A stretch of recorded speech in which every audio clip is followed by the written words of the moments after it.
Hola jóvenes, siguiendo siempre con el estudio de los sistemas de control cerrado o los sistemas de retroalimentación, vamos a estudiar ahora cómo el diseño de equipos y procesos genera rigurosas campañas para el control también de ellos. Es decir, para generar el control de procesos químicos o de procesos en ingeniería química, debería ser muy importante el control a estado estable. Es decir, que ver la estabilidad de ese sistema de control, que es lo que andamos buscando nosotros. No diseñar un sistema de control para inducir a una inestabilidad del sistema por medio del sistema dinámico. Como miramos en este artículo, hacen un diseño integrado del proceso y del control de un proceso de destilación reactivo, donde miramos que usan para el diseño del mismo la teoría para McKay y Thiel para hacer etapas equimolares y utilizan un riguroso modelo dinámico para desarrollar el algoritmo de control. Entonces, ahora entrando al tema de estabilidad, nosotros ya tenemos el diseño de todo el lazo de control, pero ahora vamos a partir a la evaluación prácticamente de que si este sistema de control con todos los elementos que hemos elegido para con todos los elementos que hemos elegido para diseñar que el sistema se encuentre, llegue más rápido a estado estable, puede llegar a ese objetivo o no. ¿De qué manera? Tenemos que hacer uso de la teoría de la estabilidad para sistemas lineales en nuestro caso. Y nosotros ya vimos que todo esto está relacionado con la retroalimentación, en este caso negativa, en el diagrama de bloques, donde vamos a usar el mismo caso, vamos a tener el horno, el cual ha sido manipulada el caudal del combustible por medio de una válvula de control. Hay un controlador que está ejerciendo la acción y un termopar que está midiendo la temperatura del aire que sale del mismo horno. Entonces miremos que si nosotros tenemos la función de transferencia de este lazo cerrado por álgebra de bloques, vamos a tener una salida que es la temperatura del aire y la única entrada que sería la variable de setpoint, ¿verdad? Entonces tendríamos la siguiente función de transferencia por la retroalimentación negativa, donde tenemos la función de transferencia del controlador como G sub C, G sub V, la función de transferencia de la válvula de control, G sub H, la función de transferencia del horno, y tenemos acá abajo que está retroalimentando a G sub M como la función de transferencia del termopar o del elemento de medición. Si nosotros podemos observar en toda esta función de control de todo el lazo cerrado, vamos a encontrar la parte del denominador de la función a la que le vamos a llamar función característica o ecuación característica, que ya habíamos hablado de ella. La ecuación característica, si se resuelve, ella lo que nos puede dar es información sobre los polos. Los polos serían prácticamente, le vamos a llamar a polos, a las raíces de la función característica, es decir, de la ecuación característica. Resolver la ecuación característica igual a 0 nos va a dar la cantidad de polos que tiene él o de raíces algebraicas que tiene. Y vamos a ver que el numerador también lo podemos resolver, como es una función en un dominio de la frecuencia de Laplace, podemos resolverlo para las raíces y esas raíces se van a llamar ceros. Entonces vamos a tener que la función de transferencia la podemos ver en dos partes, numerador, denominador, donde podemos calcular de cada una de las partes sus raíces, y sus raíces se van a llamar ceros para el numerador y polos para el denominador. Ahora vamos a ver la importancia de ellos. Vamos a ver que cada una de las funciones numerador y denominador de la función de transferencia pueden ordenarse de forma canónica, como vemos acá. La multiplicación en G sub C, G sub V, G sub H, que es el numerador, podemos ordenarlo en forma canónica, donde vamos a tener un polinomio de grado m y con un valor independiente b sub 0. Y para la función del denominador, que es 1 más g sub c, g sub v, g sub h más g sub m, que es igual a un polinomio ordenado de forma canónica de grado n. Vamos a ver que las dos funciones están relacionadas con esta sumatoria, donde yo voy a tener prácticamente un estrecho polinomial escrito de forma canónica para cada una de las ecuaciones del numerador y del denominador, donde yo, si las igualo a 0, como lo había dicho, puedo calcular sus raíces teniendo donde me van a dar una cantidad m, que es el grado de la ecuación del numerador, una cantidad m de ceros y una cantidad n de polos, donde la cantidad de ceros siempre va a ser menor o igual que la cantidad de polos. ¿Y para qué me van a servir calcular esto? Vamos a ver que los ceros de toda la función de transferencia, es decir, de la función de transferencia, prácticamente me van a afectar a los modos iniciales de respuesta en la respuesta en el tiempo, es decir, en el proceso, cuando yo delimite mi estado inicial, los ceros pueden afectar de una u otra forma mis estados iniciales de proceso. Y los polos solo van a afectarme el valor final, es decir, el valor de estabilidad. Entonces, vamos a ver cómo se comportan en procesos estos polos y estos ceros.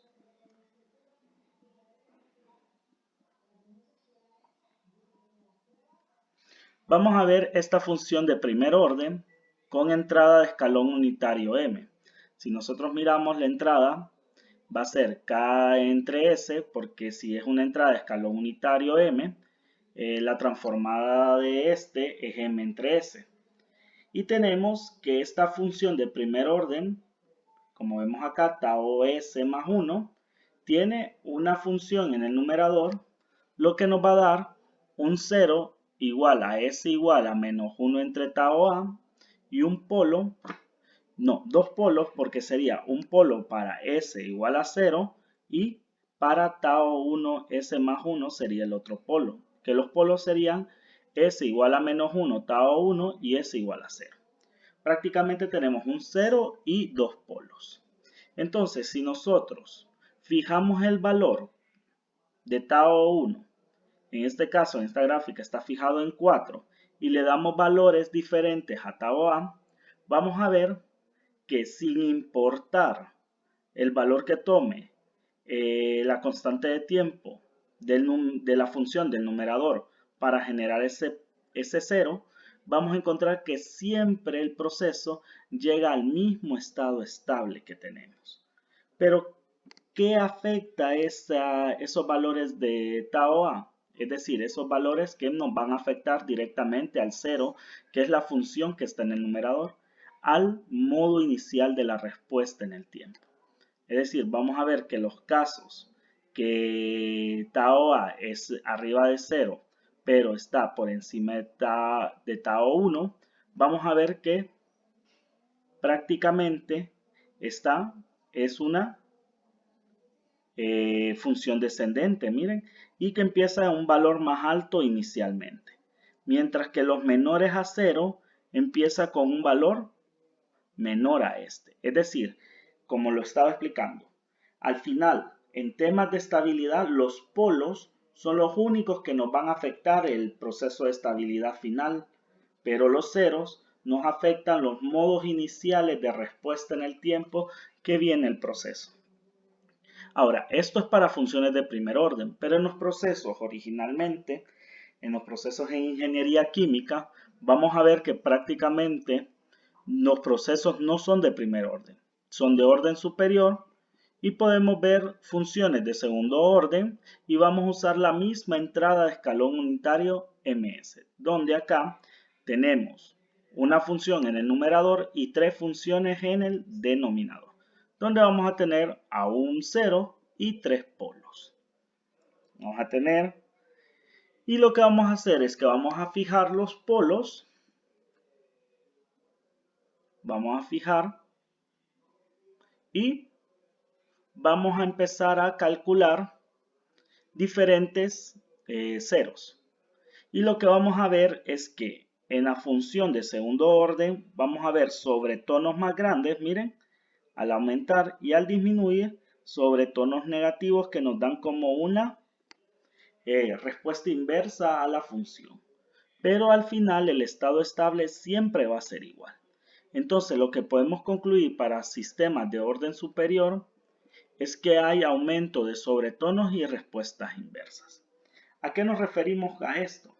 Es decir, que inicialmente el control sobre la función va a desbordarse para un aumento del sobretono a los niveles máximos esperados y a un nivel de respuesta inversa puede darse también mucho en los procesos de rehervidores o de destilación, donde tenemos, vamos a ver, calderines que calientan la disolución y a veces los calderines cuando no tienen control de nivel hacen que aumente el caudal del vapor haciéndolo pasar por los platos, pero como este lleva una presión de vapor elevada hace que en los platos generen burbujas, haciendo que el líquido que está en cada plato disminuya de densidad, es decir, que aumente de volumen, pero que no tengan mayor masa, haciéndolos desbordarlos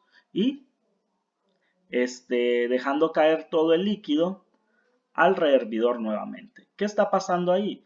Yo estoy suponiendo que a mayor caudal de vapor voy a obtener más masa en los platos, cosa que no es cierta, porque al disminuir la densidad del plato, es decir, aumentar el volumen pero no la masa, no tengo la misma cantidad de moles en cada uno de los platos. Por lo tanto, estoy obteniendo una respuesta inversa y esto se debe a los ceros que hay disponibles en el sistema dinámico del proceso. Entonces, vamos a ver que el uso de ceros y polos se han usado mucho en ingeniería eléctrica y en ingeniería mecánica para el diseño de equipo electrónico y equipo en movimiento. Pero en ingeniería de procesos e ingeniería química, prácticamente el análisis de polos y ceros solo nos van a llevar si hay aumento de sobretonos y respuesta inversa para alguna variable de control. Entonces, haber hablado de esto, ya podemos entrar en materia de que la función de transferencia se compone de dos funciones, una de un numerador y otra de un denominador, y una de las funciones más importantes es la ecuación característica, donde vamos a tener entradas y salidas de ella. Y obtenemos el primer teorema de estabilidad, que es el teorema de Vivo, donde dice en Bonden input produces and the Bonden output. ¿Qué es lo que nos quiere decir? Una entrada acotada produce una salida acotada. Es decir, el teorema de Vivo lo que hace es que conecta las entradas con las salidas. Prácticamente, si una entrada como esta, temperatura de set point, es acotada, es decir, lleva un valor de estado estable, lo que va a producir su salida es una función también acotada. Es decir, que prácticamente el teorema de estabilidad de Vivo lo que hace es que nos está conectando prácticamente las funciones de entrada y salida, como hemos visto en el diagrama de bloque, donde tenemos una entrada estable, nos va a dar prácticamente una salida estable sin tomar en consideración la función de transferencia. ¿A qué nos referimos con eso? Vamos a ver que de manera matemática y física tenemos funciones de entrada estable y funciones de entrada inestable. Como funciones de entrada estable tenemos la función escalón unitario, que ella, a pesar de que se mueve a través del tiempo, toma un valor de estado estable a lo largo del tiempo. Otra podría ser la función amortiguada de escalón unitario, donde la exponencial negativa lo que hace es que va amortiguando hacia valores asintóticos cerca de un valor del escalón unitario. Y podemos ver también una sinusoidal amortiguada con una exponencial negativa, lo que va a llevar también a que su amplitud vaya disminuyendo y se vaya amortiguando hacia un valor de estado estable. Todas estas funciones son funciones de entrada estable. Lo que nos va a dar, si nosotros usamos una función de entrada estable, nos va a producir una salida acotada o estable también. Funciones de entrada inestables podrían ser una función polinómica, la cual, miren, aumente hacia infinito. Las funciones sinusoidales que tienen un periodo y no están acotadas, también las vamos a ver como inestables. Estas van a estar en medio, ni inestables ni inestables, pero por los momentos vamos a estar inestables porque estas se estudian en análisis en la frecuencia. Y vamos a ver también funciones sinusoidales no amortiguadas con una exponencial, ya en este caso no negativa, donde vamos a tener a la exponencial que va a aumentar deliberadamente hacia infinito. Este sería el teorema que relaciona las entradas y las salidas. Pero tenemos otro teorema de estabilidad que viene relacionada con prácticamente con la función de transferencia G sub S. Y muy particularmente con la ecuación característica, donde se pueden calcular los n polos de la ecuación característica, que serían soluciones complejas, y vamos a tener un teorema general de la estabilidad, donde dice un sistema lineal es estable si y solo si todas las raíces de la ecuación característica o polo son negativos o tienen su parte real negativa. Prácticamente de otra manera,